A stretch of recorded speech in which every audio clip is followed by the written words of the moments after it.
લાલેશ્વર મહાદેવના મંદિરના મહંત તરીકે જે બિરાજમાન છે તે મહાકાલ દાદાની સમાધિ આપણે આવી ગયેલ છે.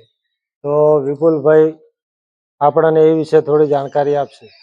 આ મહાકાળ દાદાની સમાધિ છે.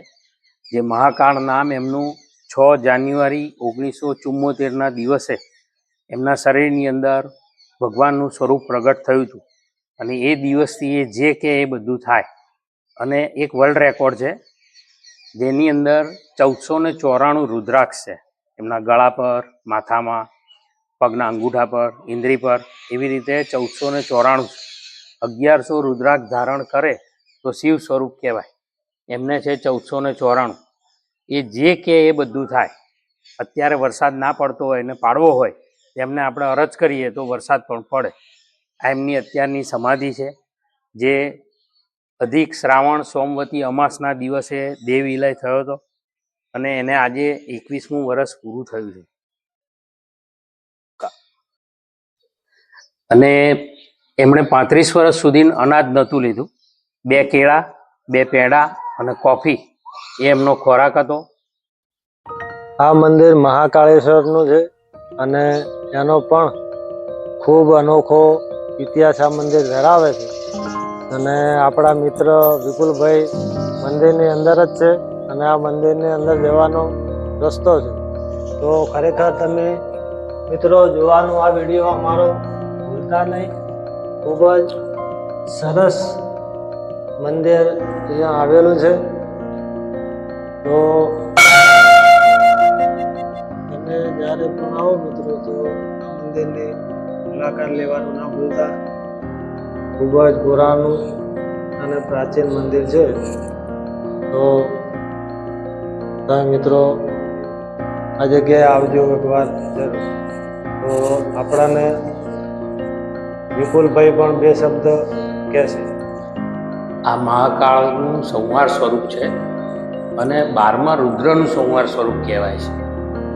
અને 20 જાન્યુઆરી 1990ના દિવસે ભગવાનના જે ચરણ છે એમાં પહેલા 2 ચરણ ભેગા હતા અને અત્યારે 20 જાન્યુઆરી 1990ના દિવસે ડાબો પગ ભગવાનનો જે આ ખસીને આગળ આવ્યો છે. જૂના ફોટાની અંદર આ વસ્તુ છે અને આ તમારી સામે છે.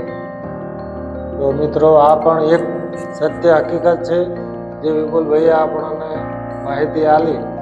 ખરેખર આ મંદિરે એકવાર અવશ્ય પધારજો અને આ વિડીયોને બને એટલો વધારેમાં વધારે શેર કરજો, જેથી કરીને આજુબાજુમાં પણ આ મંદિર વિશે માહિતી મળતી રહે.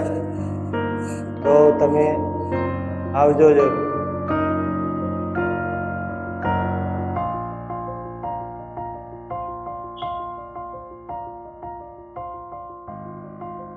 નકળંગ ભગવાનનું મંદિર ખૂબ જ ઓછી જગ્યાએ ભારતની અંદર જોવા મળે છે. તો તમે જ્યારે પણ સાગોડી આવો તો નકળંગ ભગવાનના દર્શન કરવાનું ના ભૂલતા. તો આ છે નકળંગ ભગવાનનું મંદિર અને તેમના પગલાં.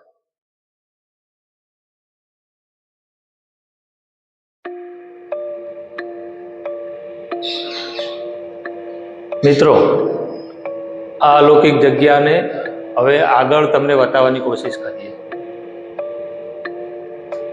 આ ગુફા ખૂબ સરસ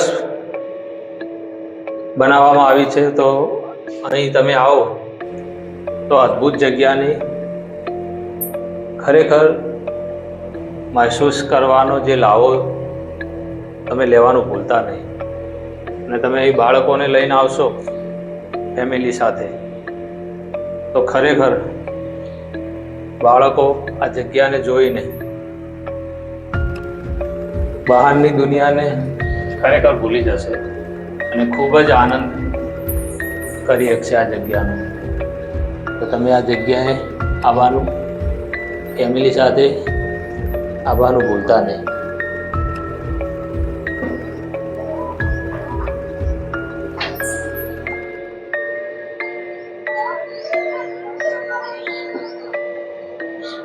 ખરેખર અદ્ભુત જગ્યા છે આ.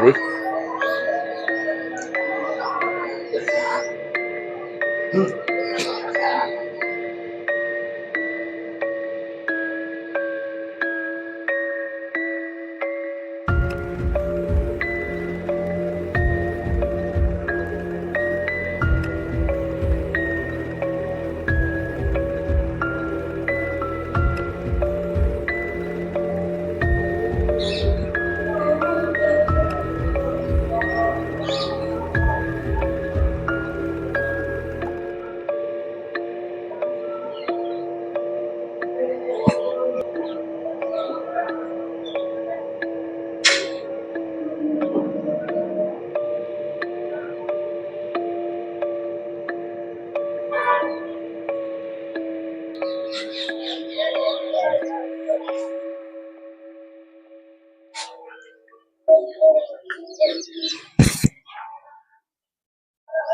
મહાકાળેશ્વરમાં ડુંગરની છેક ઉપર માં અંબાજી માતાની મૂર્તિની સ્થાપના કરવામાં આવી છે.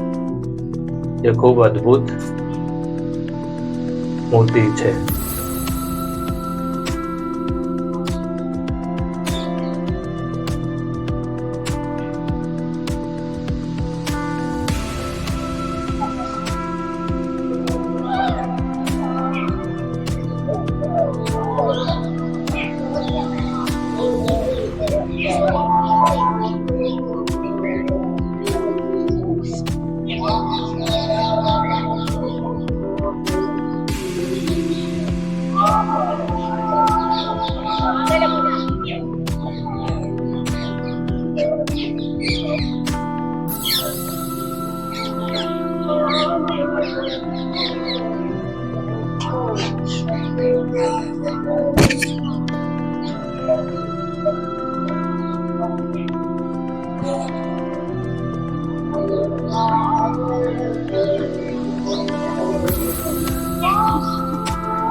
મિત્રો, પાટણ શહેરથી 5 થી 6 કિલોમીટરના અંતરે આવેલું છે સાગોડિયા ગામ.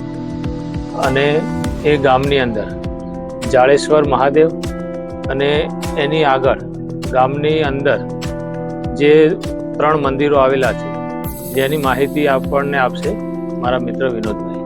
તો સાગોડિયા ગામની અંદર સુરેશભાઈ, એક તો મેન જે જૂનું મંદિર છે, પૌરાણિક મંદિર, એવું લાલેશ્વર મહાદેવનું મંદિર, અને બીજું જ્યાં સાક્ષાત એવું કહેવામાં આવે છે કે ખરેખર જે નકળગ ભગવાન ગાડું લઈને જ્યારે જતા હતા તે દરમિયાન સાક્ષાત બિરાજમાન થયેલ છે તે નકળગ ભગવાન. અને બીજા નંબરની અંદર ત્યાં મહાકાળેશ્વરનું પણ અદ્ભુત મંદિર આવેલ છે કે ખરેખર ચમત્કારિક મંદિરમાં પણ આ મંદિરનો સમાવેશ થાય છે. અને નગર ચર્ચાઓના દરમિયાન એવી માહિતી મળેલ છે કે આ મંદિરના બાંધકામ પછી વૈષ્ણોદેવી, અમદાવાદમાં આવેલ વૈષ્ણોદેવીનું મંદિર પણ આ મંદિરના નિર્માણ થયા પછી ગણાવવામાં આવેલ છે. તો મારી નગરજનોને અને અમારા વિડીયોના આ માધ્યમથી દરેક પરિવારને મારી નમ્ર વિનંતી છે કે મિત્રો, જ્યારે પણ પાટણ આવો તો પાટણથી 5 થી 6 કિલોમીટરના અંતર ઉપર સાગોડિયા કરી ગામની અંદર આ મંદિરો આવેલ છે. તો પિકનિક તમારા બાળકો સાથે થઈ શકશે. બાળકો તો ખુશ થશે જ, પણ મિત્રો, મને અને મારા મિત્રને પણ ખૂબ જ આનંદ થયો છે આ મંદિર આવી.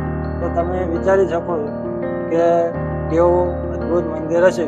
તો આ મંદિરે એકવાર જરૂર આવજો. અને અમારો વિડીયો તમને મિત્રો કેવો લાગે તે કોમેન્ટ બોક્સની અંદર કોમેન્ટ કરવાનું ના ભૂલતા. ઓકે.